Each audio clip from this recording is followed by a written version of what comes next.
Hey Geethu, అయ్యో తప్పిపోయిన పిట్ట మళ్ళీ వచ్చింది ఏంటి నా ఫీడ్లోకి అనుకున్నా.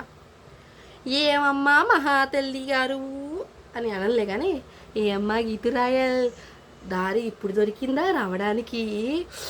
అయ్యో, నేను ఒక వీడియో ఏంటంటే ఒక సామెత చెప్తా. ఓకే, మనిషికి ఒక మాట, కుక్క ఒక దెబ్బ అంటాం. కుక్క ఒక మాట చెప్పినా ఆగుతుందంట. ఈ గీతకు రాయగారు ఎక్కడ ఆగేటట్లేదుగా.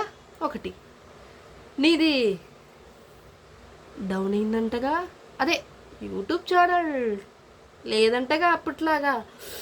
ఓహో, అందుకేనేనా అక్షయ్ గారి మీద పడ్డారు మీరు? అంతేలే అమ్మా. సరే, ఏం మాట్లాడావు?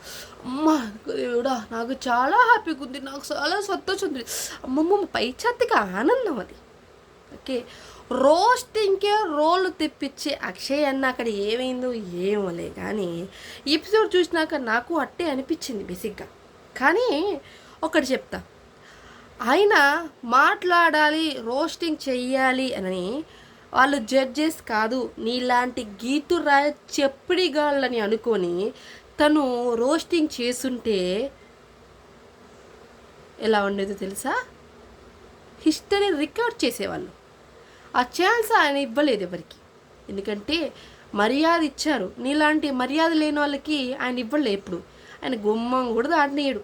ఓకే, ఓ మై గాడ్, నీ దేవుడి గురించి మాట్లాడే అర్హతకు నీకు లేనిది నువ్వు దేవుడి గురించి తలుచుకుంటూ నువ్వు మాట్లాడుతున్నావా? అయినా నీ గురించి ఎవడికి తెలియదులే, మనం యాడికి పోయిన రీల్స్ చేసే కదా రోస్ట్ అయిపోయింది. అది ఎందుకు గుర్తుపెట్టుకోలేకపోయావు? ఓ, అయినా నువ్వు ఈ మధ్యకాలంలో ఏడైనా తప్పిపోయినావా? అదే కాన్ రాపోతే అడుగుతున్నాను. ఇగో నేను ఒక మాట చెప్తా అక్షయ్ గారి గురించి. చాలామందికి ఉన్న డౌట్ చాలామంది ఇదే.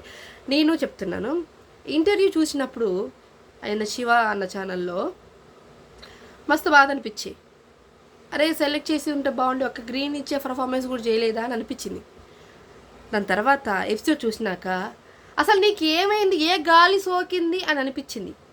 రోస్టింగే రోల్ భయం తెప్పించే నువ్వు జడ్జెస్ని ఒక ఆట ఆడుకోవచ్చు భయ్యా. నువ్వు ఎందుకు ఆడుకోలేదంటే మర్యాద, వాళ్ళు కూర్చున్న కుర్చీకి ఇచ్చిన మర్యాద. ఓకే, ఇది కొంతమంది చబ్రీగాళ్ళకి, తెలివి తక్కువ లేని వాళ్ళకి అది తెలియట్లేదు. ఇలాంటి గీతురాలకే భయపెట్టి ఆ భయం పుట్టి నేను బ్లాకే చేసేసిందంట. ఇంకా ప్రౌడ్గా చెప్పుకుంటుంది పల్ల. ఓకే, ఓ పిల్లోడిల్లో డబ్బా ఒకటి చెప్తా వినండి. నీకు మాట్లాడే దమ్ముంటే ఓకేనా, తుత్తు మంతు మత్తి కాదు, నువ్వు భయపడి బ్లాక్లో పెట్టావు కానీ నీ గురించి భయపడి ఆయన బ్లాక్లో పెట్టలేదు నీ ఇన్స్టా అకౌంట్. ఇంకొకటి, ఆయన మాట్లాడాలి ఒక్క మాట, నువ్వు పోరా బై అన్నదానికి రివర్స్లో నువ్వు దొబ్బై డాష్ బై అని అన్నుంటే ఆ అభిజిత్ గారు బాగుండేది. ఇక ఈ గుండరాయిలాగా ఉండే నవదీప్ గారి గురించి కూడా ఆట ఆడుకున్నాడు. బాడీ షేమింగ్ కొన్నింటి చేసే వాళ్ళ గురించి చేశాను, నీకు కాదనట్లేదు. బట్ రోస్టింగ్ ఆపేసి అన్న చాలా రోజులు అయింది. ఇప్పుడు న్యాచురల్ రివ్యూస్ చేస్తున్నారు, అది పర్లేదు. అన్న అడుగుతున్నా అక్షయ్ అన్న, నేను నీకు ఈ వీడియో పోతుందా రాదా నాకు అన్ని సంబంధం లేదులే కానీ ఇలాంటి చెబ్రీగాళ్ళ గురించి నువ్వు మాట్లాడిస్తున్నావు ఏందన్నా? అంటే వీళ్ళకి ఆ ఛాన్స్ ఇచ్చేసావు నువ్వు. ఓకే, నువ్వు ఒక వీడియో పెట్టావు, రీల్ పెట్టావు, నేను చూశాను, నా హేటర్స్ ఎవరైతే ఉన్నారో వాళ్ళు ఫుల్ హ్యాపీ ఫీదా అయిపోయింది అని పెట్టావు. ఇలాంటి చెబ్రీగాళ్ళకి తలాతోక తెలియని వాళ్ళు కూడా మాట్లాడుతున్నారు అంటే ఈమె అబ్బా ఫైనల్లో మర్చిపోయానన్నా. ఓ గీతురాయల్, నీలాగా అన్న ఏడవలేదనే కదా నీ బాధ. నేను పోను సార్, నేను ఇక్కడి నుంచి పోను సార్ అని ఏడ్చింది అక్షయ్ గారా లేక గీత్ నువ్వా? గట్టేడ్చిన గుర్తుందా? ఆ రోజు గుర్తుందా?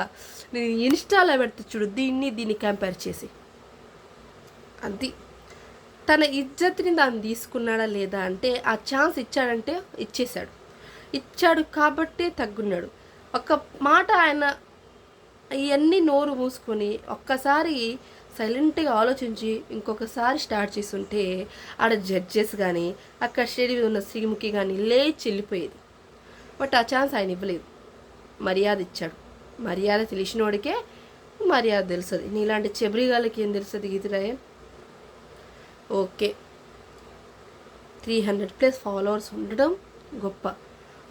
నేను ఎవరిని రోస్టింగ్ చేసి వాళ్ళని బాడీ షేమింగ్ చేసి అది ఇచ్చేసి నేను రాలేదన్నావు చూడు.